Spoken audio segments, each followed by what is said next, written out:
2021 সালের ভোটের আগে থেকেই তৃণমূল বঞ্চনার অভিযোগ বারবার হাতিয়ার করেছে। 100 দিন আবাসের টাকার বঞ্চনা, এবার জল জীবন মিশনের বঞ্চনা, কেন্দ্রের বঞ্চনা জলেও। জল জীবন মিশনের 2500 কোটি টাকা বকেয়া। কথা বলবো প্রতিনিধি মৈত্রীর সঙ্গে। মৈত্রী, কি দাবি তৃণমূলের?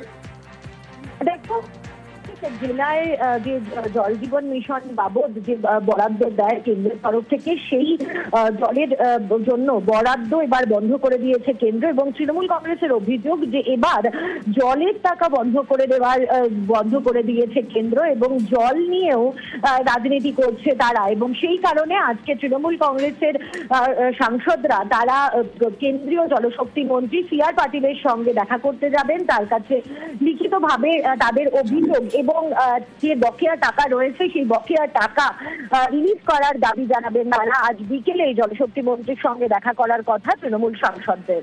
ওকে।